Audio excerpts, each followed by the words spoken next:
नमस्कार, मैं पिंटू सिंह यादव आप सभी का स्वागत करते हैं न्यूज लाइव में। दोस्तों, उत्तर प्रदेश के मुख्यमंत्री योगी आदित्यनाथ ने बुधवार को गोरखपुर के शहीद अशफाक उल्लाह खां प्राणी उद्यान यानी कि गोरखपुर चिड़ियाघर में तेंदुए के 2 मादा शावकों को दूध पिलाकर उनका नामकरण भवानी और चंडी किया।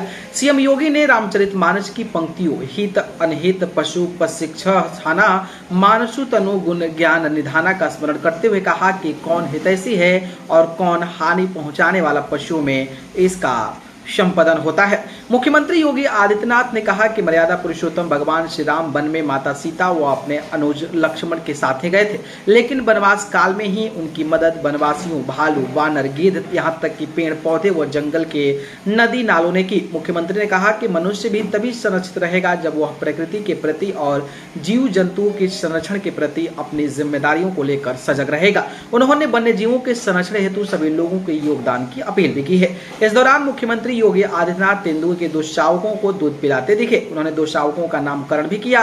मेरठ के गांव भगवानपुर बांगर के जंगल से रेस्क्यू कर लाई गई शावक का नाम चंडी रखा गया, जबकि बिजनौर के जंगल से रेस्क्यू करके लाई गई दूसरी मादा शावक का नाम भवानी रखा गया है। दोनों मादा शावक गोरखपुर चिड़ियाघर में रहेंगे।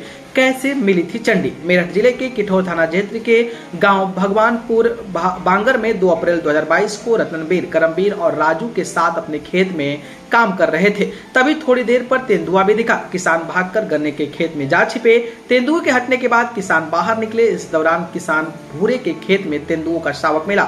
उसकी उम्र जो है मात्र 2 से 3 सप्ताह थी। वन विभाग ने शावक का नाम सिम्बी रखा था। शावक को 8 अप्रैल को गोरखपुर प्राणी उद्यान भेज दिया गया था। गोरखपुर में भी अब इसे नया नाम चंडी दिया गया है। अब शावक की उम्र 6 से 18 दिन तक हो चुकी है। उसका वजन भी 11.65 किलोग्राम है। भोजन में उसे उबला हुआ कच्चा मांस और चिकन सूप आदि दिया जाता है।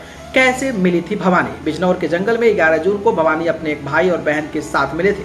भवानी 7 दिन की थी। उसकी आंख भी ठीक से नहीं खुली थी। वजन भी 670 ग्राम था। अधिकारियों ने तीनों शावकों को अपनी निगरानी में 2 रात खेत में ही रखा। मादा तेंदुआ पहले ही रात नर शावक को ले गई और फिर वापस नहीं लौटी। इसके बाद भवानी और उसकी बहन को गोरखपुर भेजा गया। भवानी को भी उबला हुआ कच्चा मांस और चिकन जो है वो सूप आदि दिया जाता है।